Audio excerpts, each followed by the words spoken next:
Hello everyone, it is me, Trey Let's Play, and recently I've been playing this game you may or may not have heard of called Pillar Chase 2. And I've been playing it a lot recently, and it's pretty good, honestly. It's a really fun, asymmetrical horror game that's filled with tons of monsters from various creepypastas and indie horror titles. And while I've been playing this game for the past couple months, I've noticed that there's quite a lot of Easter eggs in this game, like a pretty large amount actually. But I haven't really seen anyone make a video discussing some of the Easter eggs in the game. So I thought it would be fun to go over some of the Easter eggs or references inside of Pillar Chase 2. And yeah, that's what we're going to be doing. So without further ado, let us go over some of the many Easter eggs in Pillar Chase 2. So for this first part of the video, I'll be going over many of the skins for the monsters in the game, as the skins will be the main bulk of the content when it comes to the Easter eggs inside of PC2. And since PC2 has a lot of playable monsters with a lot of skins for them, and also a large chunk of them also being Easter egg related, I won't be going over every single one, but I will be going over a decent bit of them. So to start off, let's do Inkfell, the latest monster released for the game. So for our first Inkfell skin we have is Dismay, which is a reference to Bendy's appearance in the song Gospel of Dismay by DA Games. Nothing really much else to say. The glint in his eye, the top hat, yeah, all that is from Bendy's appearance from that particular song. You should go listen to it, it's a bang. The next skin for Inkfell is the Royal skin, which is a reference to this little April Fool's joke video released by Joey Drew Studios, which was a massive parody on Battle Royale games. And Bendy was shown in that video wearing a suit and tie. And that's pretty much it. But anyway, our next skin in the game for Inkfell is the Visitor, which is a reference to the main antagonist of another indie horror game called Hello Neighbor. And yeah, that's about it. And for our next Inkfell skin that we have, which was actually a more recent skin that came out, the Beast skin, which is a reference to Bendy's Beast form from Bendy from the end of Bendy and the Ink Machine and the Dark Revival. And yeah, that's kind of about it for that. So yeah, that's pretty much it for Inkfell. There's not really a whole lot of other references I could find through some of the skins. So we'll just move on with the next monster, Whist, also known as the weird yellow smiling thing.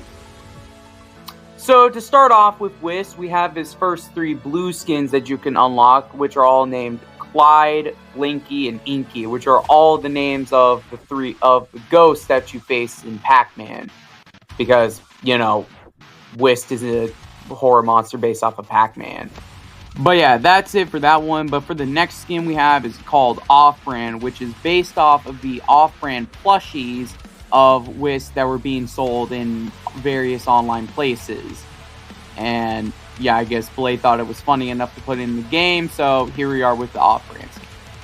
Next up for Whist we have is the Ghost skin, which is a skin that is based off of the original game that Whist was based off of. Ina Yume, I think it was called. And yeah, that's the character that Whist was heavily inspired by, so there you go.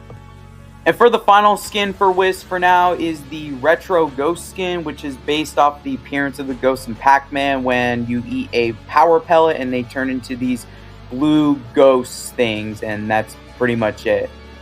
So yeah, that's all the skins for Whist, so let's move on with our next monster, MX.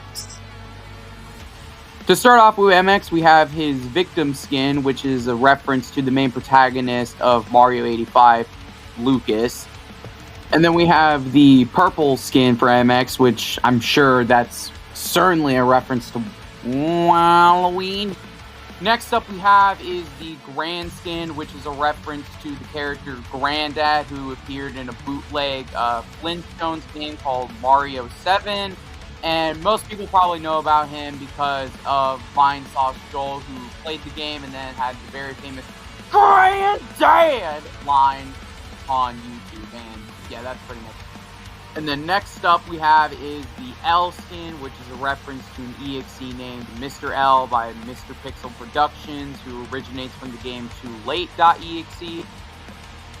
And for the next one we have is the Kilobyte skin, which is based off of another EXE named Kilobyte, created by ADJ and Joe Doughboy, which essentially he's just a Lord X variant of Mario, basically. And yeah, that's pretty much it. Next up for MX is his ancient skin called Virtual, which is a reference to another EXE by the name of Mr. Virtual, a character created by Stupendous Snart and Cone by Pancake PK, and is also a main antagonist of his own upcoming horror series called The Curse of the Crimson Phantom. And that's pretty much it, but you can look on the Horror Brews wiki if you want to learn a little bit more about him.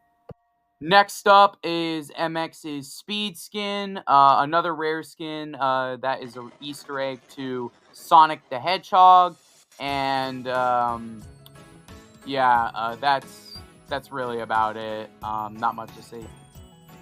Anyway, the last skin I'll be looking at for MX is the Plumber skin, which is a reference to Mario's appearance in the Super Mario Bros. Super Show, or more specifically, the live-action segments of the show that they had. Yeah, so, in case if y'all didn't know, yes, Mario did have a cartoon back then. It was actually very interesting. Anyway, that's going to do it for MX, so let's move on with the next monster, Uncle Samsonite. So to start off with Uncle Samsonite, we have the streamer skin, which is a reference to popular streamer Queso, and that's about it.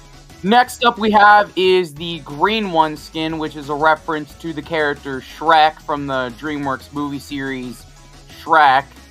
Yeah, not much else really to say there. Next up for Uncle Samsonite is his diamond skin, which is a reference to his appearance in the Compodium of the Great Old One seen in Volume 4 of this Uncle Samsonite series called Library. And for our next skin we have is the Scrunch Chunk skin, which is a reference to a now deleted video called Uncle Samsonite Returns, which was a very, very old video from the creator of the series, Jack Bowman. And essentially, this was a different character that appeared in the video that ended up dying by Uncle Samsonite at the end of it. And yeah, the video is re-uploaded, so you can watch it for yourself, but I couldn't find any good screenshots of it in this video. But next up we have is the Stars and Stripes skin, which is a reference to how Uncle Samsonite was depicted in the video Uncle Samsonite Wants You, which was a 4th of July special from the creator of the series, Jack Bowman. So, there's that. Next up we have is the Heroish skin, which is a reference to the character Finn from Adventure Time. And, yeah, that's it. It's a series by Cartoon Network. And, yeah, that's all I got to say about it.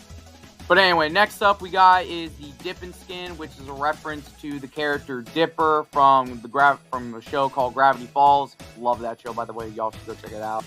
But anyway, next up we got is the Poppy skin, which is a reference to Uncle Samsonite's appearance in the What Happened to Poppy, Uncle Samsonite Pays Poppy a Visit video.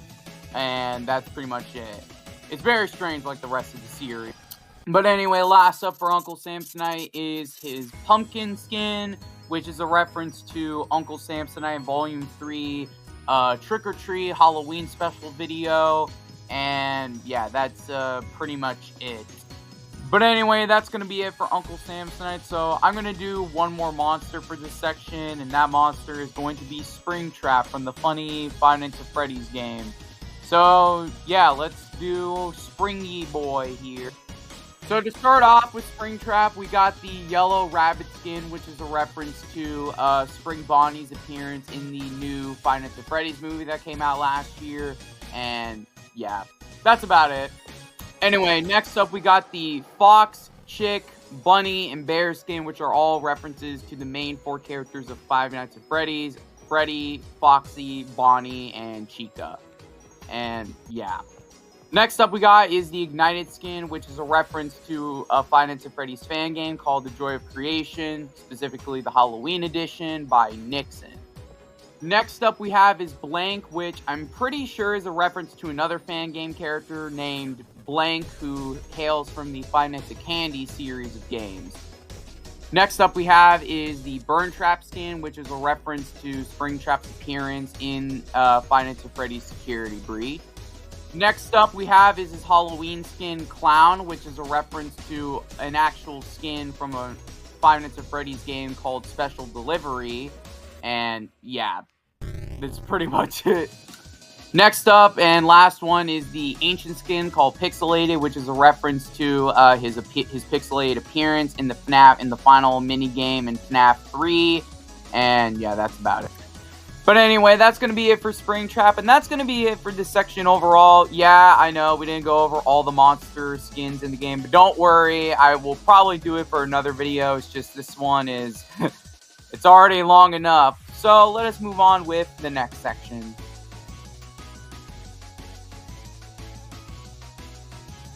Alright, so for this next section, I'm basically just going to be talking about some of the many miscellaneous Easter eggs that can be found like in maps, like the Joy of Creation, or if it's certain hidden details on skins, or voice lines.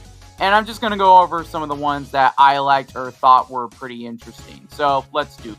So, to start off, we have a little hidden detail you can find, well, I wouldn't say hidden, a little fun detail you can find on the Wisp Peddler skin, where if you look on the sides, you can see a little Pillar Chase 2 recreation of the Pac-Man arcade logo, where instead of Pac-Man chasing the ghost, it's Wisp chasing the player, which, yeah, I thought that was pretty cool. Another cool detail is when you have the Plumber skin on for MX, he actually comes with a unique voice line, which is another reference to the Super Mario Bros. Super Show.